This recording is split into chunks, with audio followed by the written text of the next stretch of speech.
It is my honor and help me welcome Vice Mayor Sebastian Baste Duterte!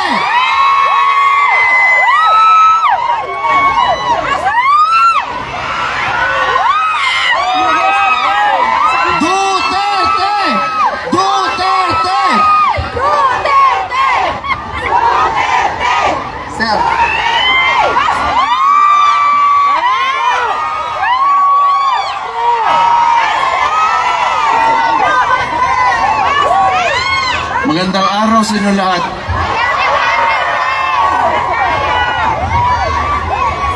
Kumusta naman kayo?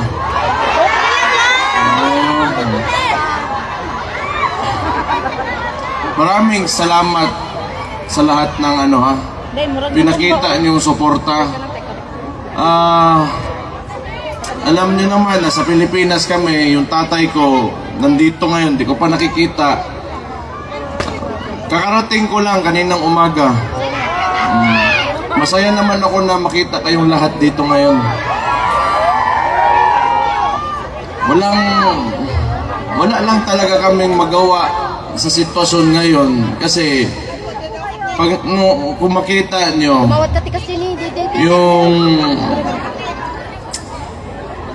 yung illegal arrest ni PRRD, wala hindi natin gawa talaga ng sindikato. So hindi namin nakita because siguro si PRRD lang kung tatanungin, maybe he trusted the judiciary doon sa Pilipinas. Kung talagang sinunod lang yung saktong proseso, handa naman talaga siyang humarap before the courts, before the Philippine courts. But yung ginawa nila, well, nakita naman nating lahat na wala talagang due process. So pagdating niya ng Manila galing Hong Kong, may eroplano na dyan. Well, technically, sa nangyari, tawag doon kidnapping talaga. Wala tayong... Pero siguro okay na lang kasi nandito naman kayo. I'm sure nalalaman niya man na maraming sumusuporta sa kanya.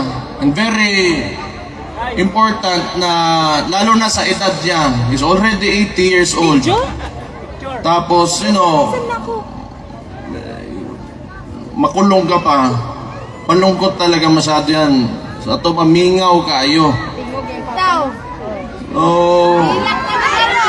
Nalaman niya maraming bigaon dito sa labas naghahintay sa kanya. Masaya na yan. So, hindi pa man ngayon ko makikita si Papa. Maybe tomorrow or the following day, sabihan ko na lang na ako lang yung huli nakapunta dito kasi ako yung naiwan doon sa Davao. Mayor kasi ako. So, but I'm happy to see you right now and personally magpasalamat sa inyo. And tayo naman lahat dito OFW, lalong-lalo na yung birthday din ni PRRD, ni Papa, no? Buong mundo nag-demonstrate talaga natin yung support natin, hindi man lang talaga particularly sa tatay ko, pero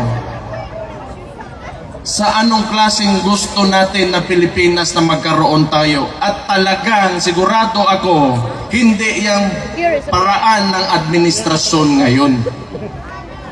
So makita natin, ngayon din sa ilong eleksyon na nangyari, kung tingnan nyo sa Davao, wala kaming vote buying doon. For the longest time, talaga dito sa Davao, si Roddy Duterte, hindi niya sinanay ang mga taga Davao pagdating sa vote buying. Kasi ang vote buying kasi, gawa lang yan ng kapitalista. Maghanda ka ng pera, tapos pagpasok ng eleksyon, gagamitin mo yung pera na yon para piliin kang tao, para ikaw yung piliin. So, ano ang consequence nun sa lugar nyo? Malamang, kung ikaw politiko ka at negosante ka rin at the same time, ang tendency niyan, babawiin mo yung nawala mo yung pera mo kasi nangapital ka pagpasok mo sa posisyon. So mahalaga, yun na nga, ever since, ang ginagawa namin sa Davao, kinukuha namin yung mga nagbibigay na, those who engage in vote buying, but still, we vote for those who we truly believe should run government.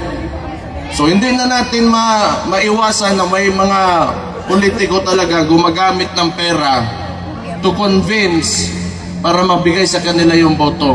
Pero isipin nyo, pag naglabas ng pera yan, that is what capitalists do. Hindi pwede yan na maglabas ng pera tapos bawiin, hindi nila bawiin. Malabo yan. Pero pwede naman talaga na kung pumasok sila dyan, o di parusahan nyo, you take their money, then you vote for those who kung sino talaga yung karapat-dapat na mamuno dyan sa lugar. So, nakita natin, tingin ko nga, ang pakiramdam ko sa Pilipinas, slowly, it is going through a transformation. Kasi itong election na yun, na ito, marami ang mga nanalong kasama natin. Kahit papano sa PDP Laban, yung results na even without the resources that the opponents had, okay yung resulta natin kahit di man pumasok. Pero sige lang, simula pa lang to. At tandaan nyo, si Marcos, 3 taon na lang yung gago na yan.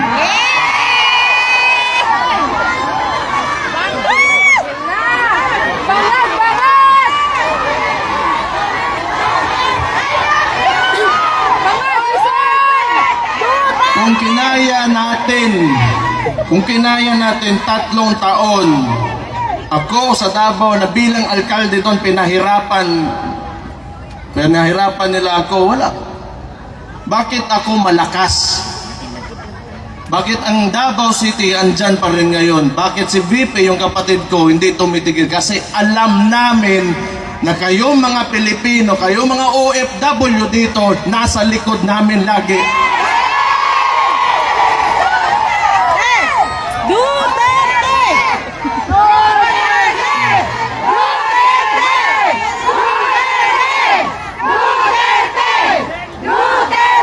Kasi naiintindihan ko kayo, lalo na kayo mga OFW. That is why yung suporta talaga kang PRRD, at maraming salamat din sa kapatid ko, nasa kanila talaga.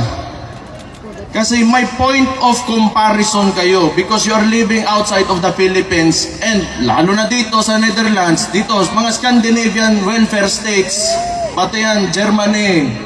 Alam nyo, yung pera ng tao na uuwi sa mga tao.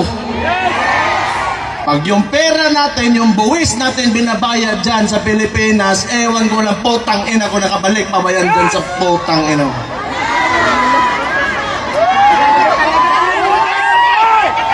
Hindi mo na lang sana punta, nasa bulsa ng mga korap na mga potang inang politiko, yung yawa na sila tanan.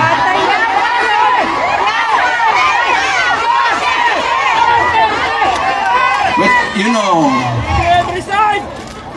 kung kayo naniniwala ng federalismo, ibang usapan yun. Sometimes kasi, you know why Marcos can really manipulate and have almost absolute power. It is because of our unitary system of government. Yung presidential system of government natin, it allows the president to have almost total control of all government. Kailangan kasi, yung maganda sa, kung palitan natin yung system of government natin, sabihin natin federalism, hindi dili lang income yung napupunta sa mga sarili-sarili nating probinsya, but the functions of government as well. So, ma-decentralize yung Metro Manila ngayon and Malacanang, and the power will be devolved, and the functions and powers of the agencies will be devolved doon sa mga probinsya, sa mga local government units. So, I do not know kung mangyayari pa ba? Pero that is one of the causes why Marcos can, kaya lang naman gusto nila yung unitary system of government because power is centralized and yung tatay kasi ni Marcos noon was a dictator and you can have cronies.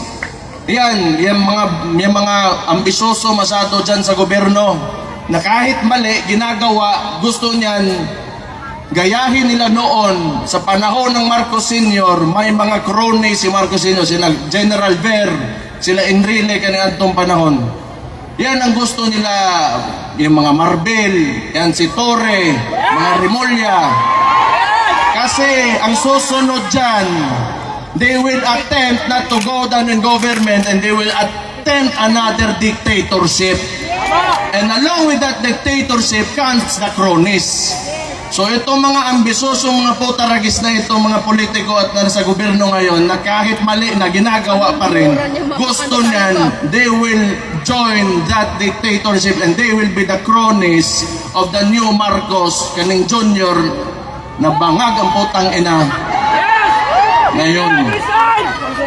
So kaya makita nyo why unusual talaga masyado ang movement ng mga tao na nasa gobyerno na kahit mali nilalabag yung batas pero ginagawa pa rin.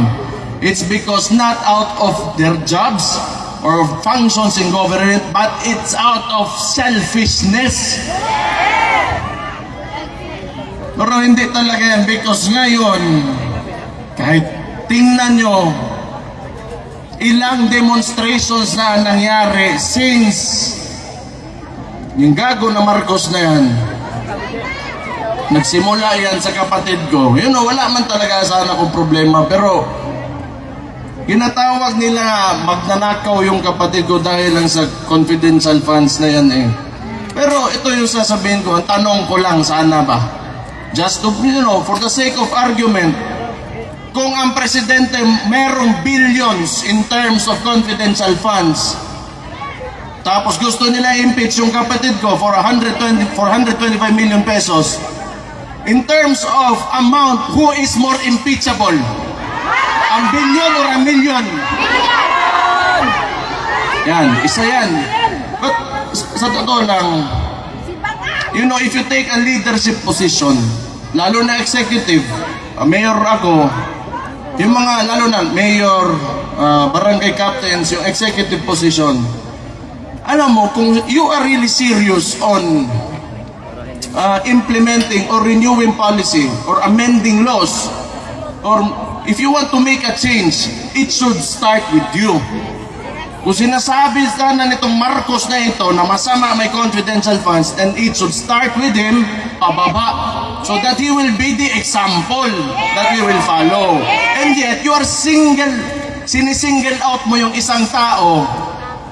Ano ibig sabihin nun? It's because of politics. When you should be there, nandyan ka to lead the country and fix what is broken and continue what has already been done that is good for every peace-loving citizen in the Philippines. Pero anong ginagawa? Ever since, ito lang talaga sa buhay ko, medyo nakita ko noon, Pinoy, before that, Fidel Ramos and Erap, na we are, a bit tolerant when it comes to government, but this is the only time that I've seen the Philippines that is so divided.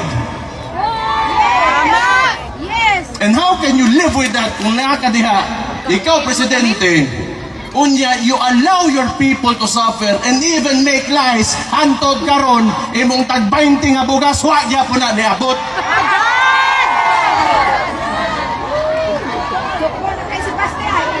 Batay may mo, basta buang kalingkod, gina. Pero,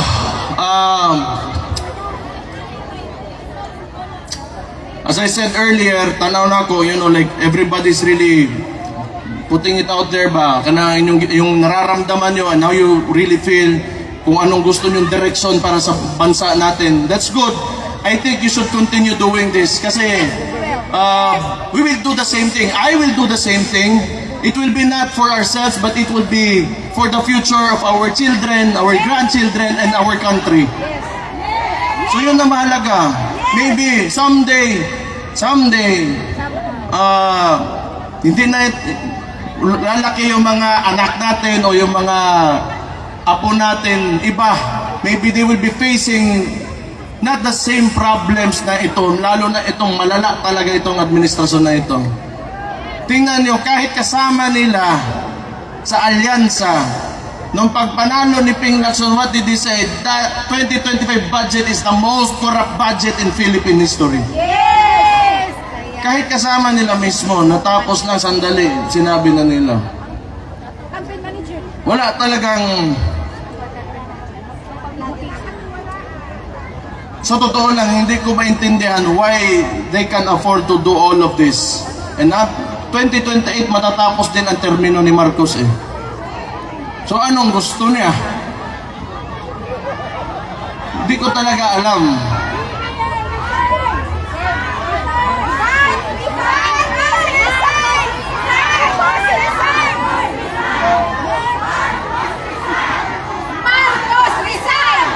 Marcos resign! Sana nga talaga. Sinabi ko na yan eh. Noon pa yan. Last year, nung nagsimula to lahat, nakita ko na talaga.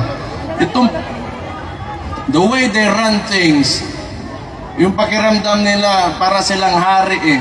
Everybody below them, wala na kayo. You are slaves. Kita nyo, Pilipinas ngayon.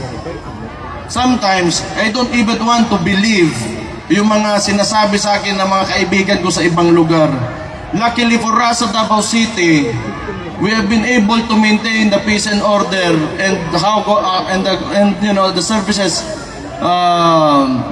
na hinahatid ng government namin sa mga constituents namin. But it's really sad to hear other people who are disappointed with what's happening now in the country. But ito rin yung maganda rin.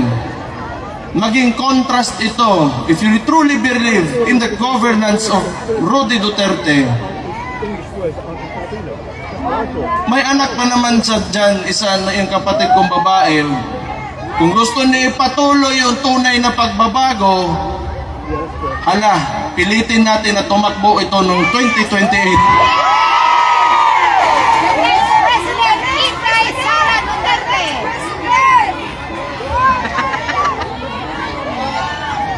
Ano tingin niyo? 2028, Sara Duterte for President. Maganda ba?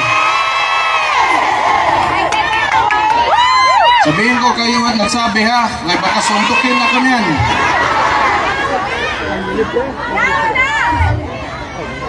Pero ito yung gamitin talaga natin na experience natin when the government fails its people. Ito yung best example talaga, itong gobyerno talaga na ito. Kahit man lang sa wala, puro kalokohan talaga. Kahit press release, kalokohan, puro kasinungalingan, puro politics. Wala kayong makita bagong tulay ngayon. Wala kayong makita, ewan ko na lang. But anyway, ayoko na magsalita masyado ng sobra pa nito. I'm just happy to be here to see all of you, and sa mga lahat ng nakikinig na mga OFW na sa ibang bansa ngayon. Alam ko malakas talaga ang suporta ni Papa galing sa mga OFW natin. Salamat kaayos niyong tanan. Sayaw mo na, sayaw! Sayaw! Sayaw na sa sir! No. Sayaw! Sayaw! Sayaw! Dili kabayran ang kuan. Suporta nga nyo ginapakita. So, on my part, bilang anak ni Rody Duterte, I will look for a way and I will fight for you back in the Philippines when I go back there. May 3 taon pa, hindi nila ako natakot for the first 3 years. And I'm sure hindi nila ako matatakot for the next 3 years. Malabo yan. Malabo yan. Kay mga pisot sila, buisit na mga tawanan na. Sayaw sa sir!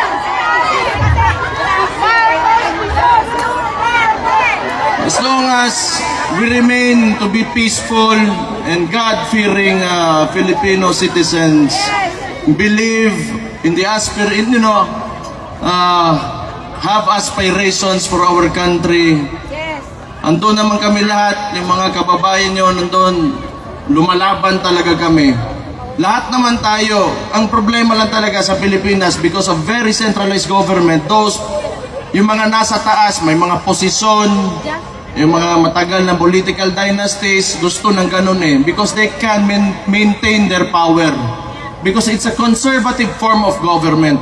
Kasi pag naging progresibo tayo, threatened yung mga positions nila, gusto kasi nila ituturo lang sa presidente sino malalagay, ganun. Government ngayon is not based on merit, but tingnan nyo, anong nangyari? You have a chief PNP na 3 ranggo ang tinalunan para maging chief PNP. It's because this is not merit-based promotion. Pabor-pabor-based promotion Diba? Target. So, babalik na ako dito. I have to face that. Basig unsa na po yung buhato na ng diwata. Visit na ng tawanan. Lima ka, nagbenta lang ng pares overload. Sumali ng party list. Naging kidnapper, naging chief PNP si Diwata. Nadawal mo si Diwata. Si Raulo. Pero alam niyo, tingin ko, pag magkuha yan ng neuro exam, di yan makapasar. Buang talaga yan. No, nobody in their right mind would do what he did. Yung sinakay na si PRD sa aeroplano because he is a police officer. He knows the due process. Kung nag-iisip talaga yon, kung sakto yung utak niyan, bagsak sa neuro yan. Sigurado ako. Along the way, may bakukang na nisod sa utok, ana ba? Nakakaon siguro panos nga pansit. Wow na, pero nobody in the right mind would do that. That's totally illegal, and you know, the consequences of these actions are heavy, sa totoo lang. But we have a government who doesn't seem to know what the Constitution is. So, anyway, humana man taong istorya, gusto na kuhan, ipaniun to na karon sa inyo ang tanan, mga gwapa o gwapo diha. Oh, naniwala naman kayo. Mabuhay kayong lahat. Mabuhay ang OFWs. Mabuhay ang Pilipinas. Sayaw sa Pilipinas! Sayaw! Hey, yeah.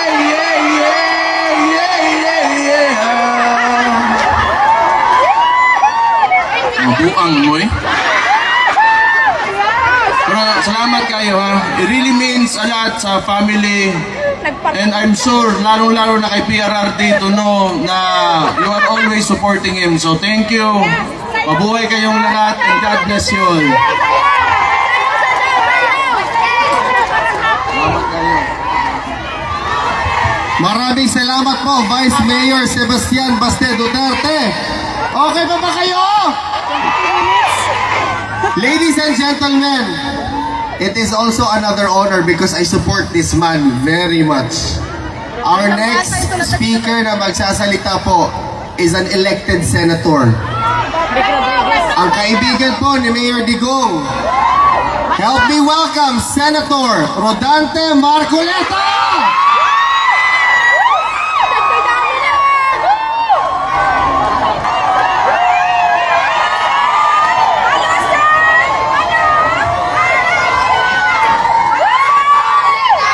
Magandang hapon po sa ating lahat.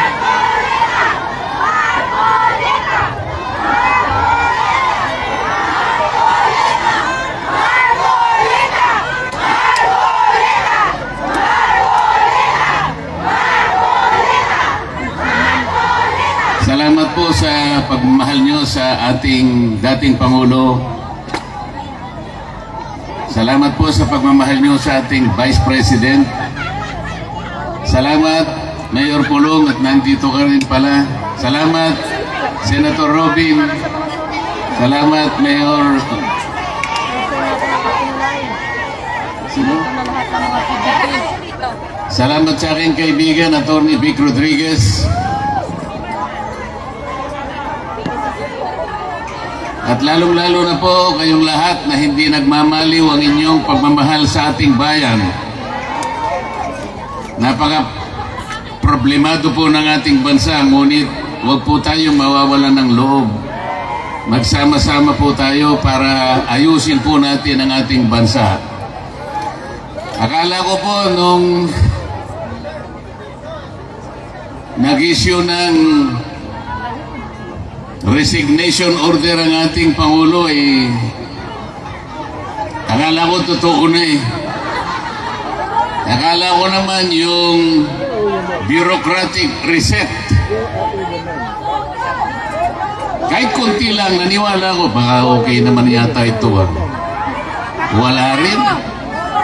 Budol! Nabudol! Nakalain mong naglagay siya ng PNP si Torre na naman. Kilala niyo ba si General Torre?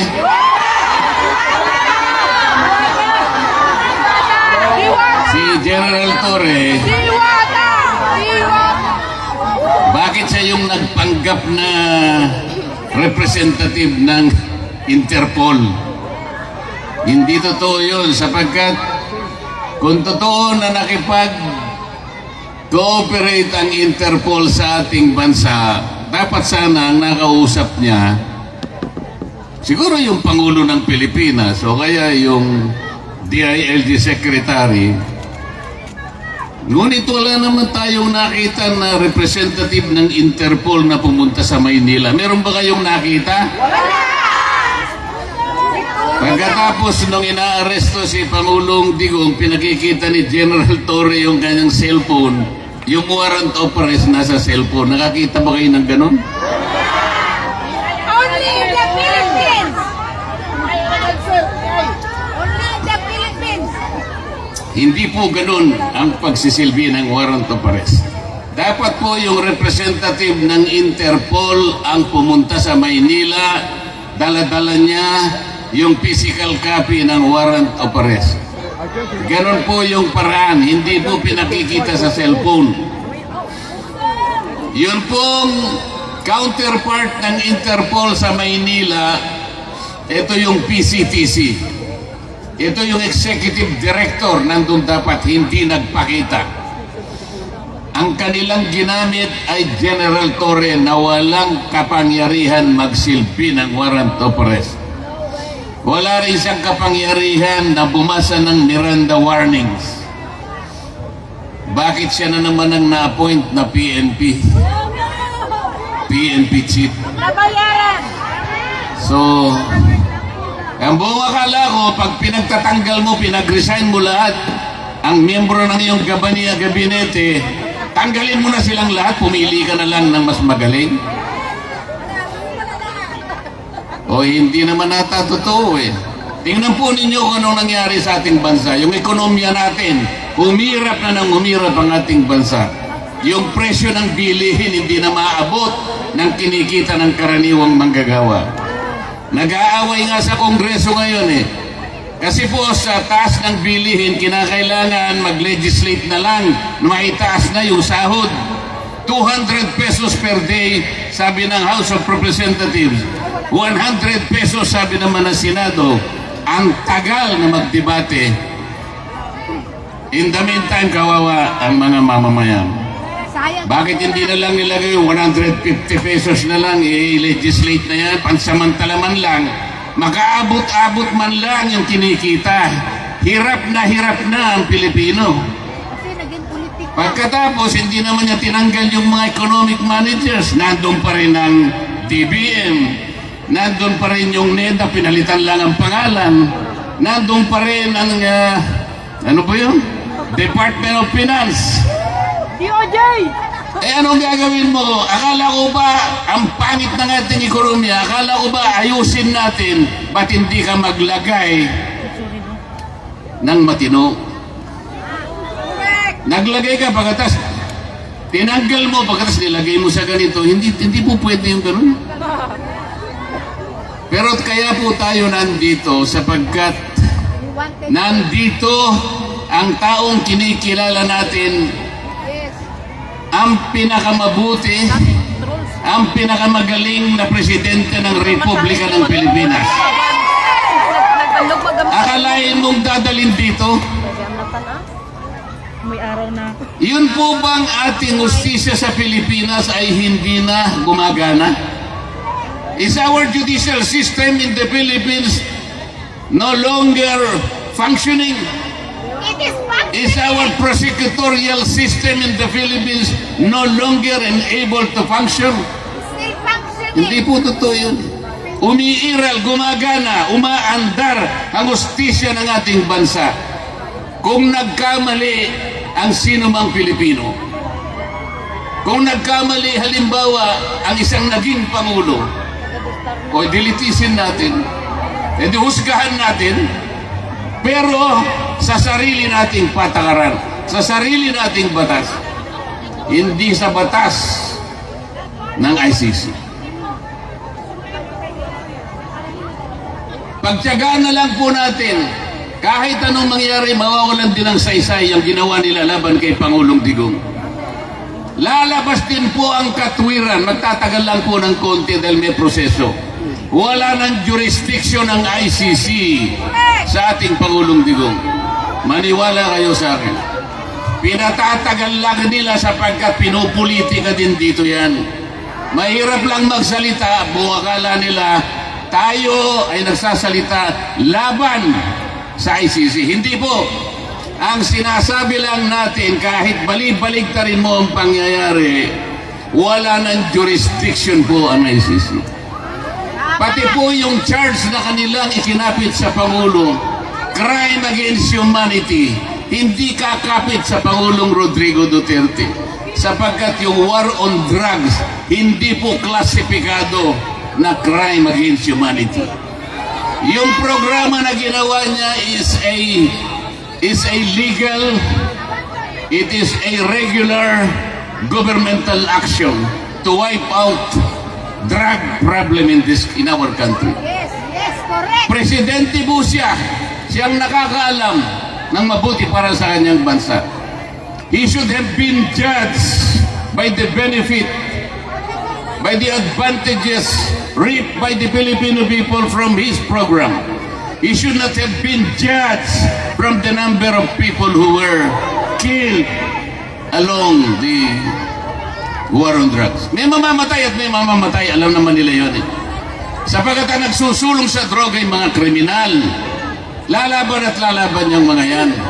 Bakit kailangan mo siyang husgahan sa bilang o sa dami ng matay? Kailangan husgahan mo ang isang programa doon sa nakinabang, milyon-milyong pamilyang nakinabang. Ngayon, bumalik na naman ang droga. Ngayon, bumalik na naman ang krimen. Kayo po ang nakakalam, ang mga kamag-anak niyo sa Maynila ang magsasabi sa inyo, bumalik na naman ang problema ng ating bansa. Hindi nakita ni Auntie Clem. Kasi po, wala naman silang gustong gawin para ayusin. Salamat po sa inyong lahat.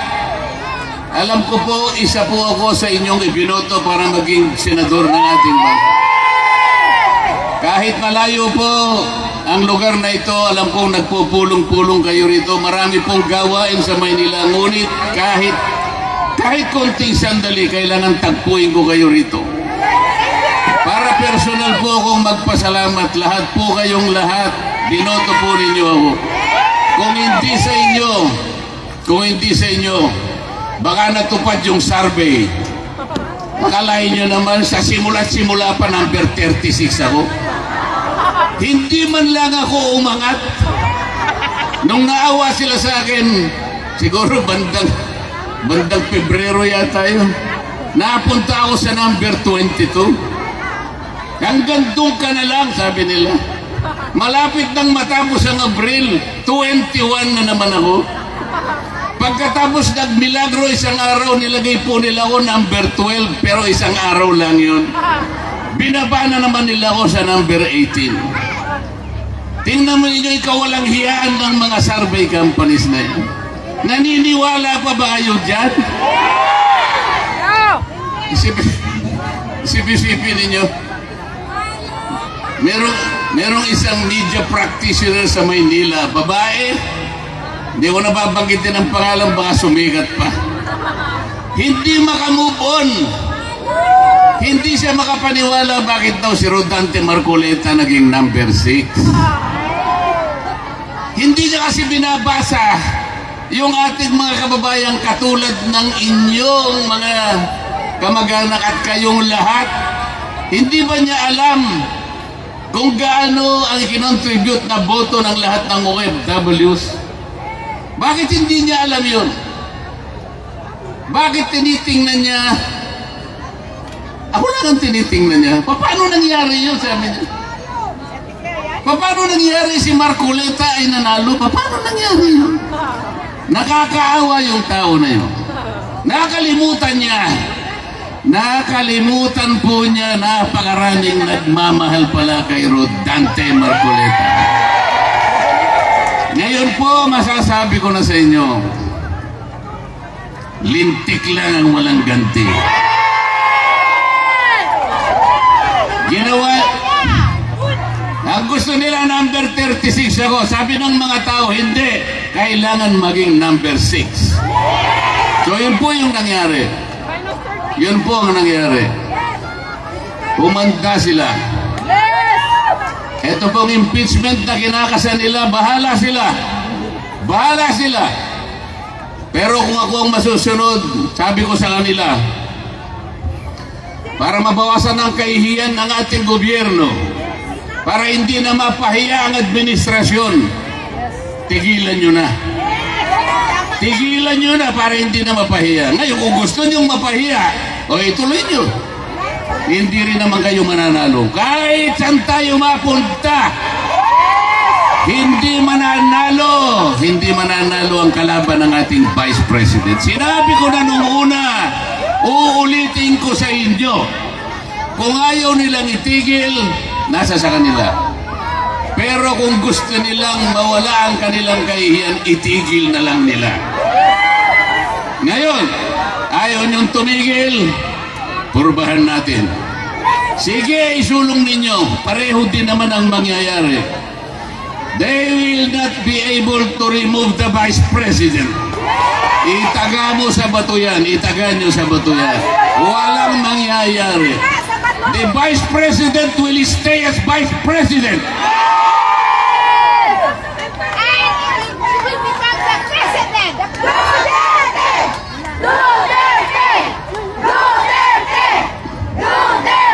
Malungkot lang po ako sapagkat bago ako pumunta rito, gumawa po ako ng request sa ICC. Payagan nyo sana ako kahit ilang minuto lang makausap ko ang dating Pangulo ng Republika ng Pilipinas. Nakikiusap ako sa inyo, sabi ko, sapagkat gusto ko siyang makita ng personal para personal kong sabihin sa kanya ang aking pagpapasalamat. Dahil ako po'y naging senador dahil sa tulong niya. Yes. Marami pong tumulong sa akin, ngunit siya ay malaki po ang naitulong niya sa akin.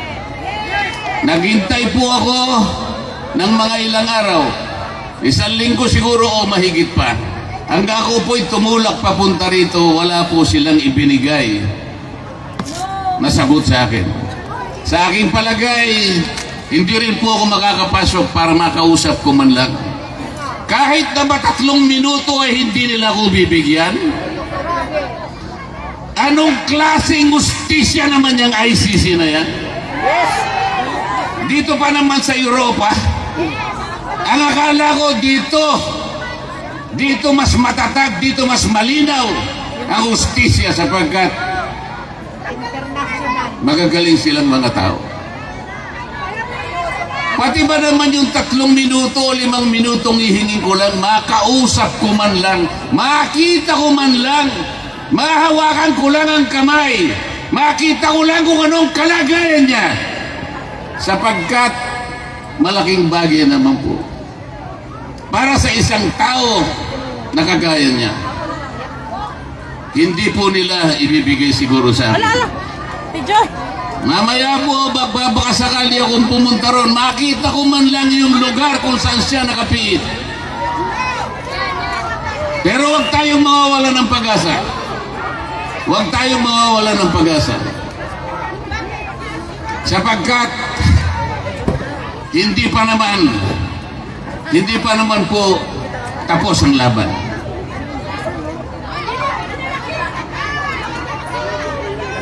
Sa ngayon po, maghintay lang po tayo. Maging matiisin lang tayo. Huwag tayong susuko. Huwag natin isusuko ang laban. Nasa panig po tayo ng katwiran. Nasa panig po tayo ng batas. Alam ko po, si Pangulong Duterte malakas ang kanyang loob. Hindi siya papayag. Hindi siya masisira ng loob. Kilala ko yung tao na yun. Makikipaglaban siya para sa inyo. Kahit ganyan ang kalagay niya, nakapiit siya, pero kayo ang inaalala niya. Kaya, huwag po kayong mawawalan ng loob, huwag kayong mawawalan ng pag-asa. Tatapusin po natin ang laban. Maiuwi po natin ang Pangulong Digong. Let's bring him home. Salamat po sa inyong lahat. Salamat.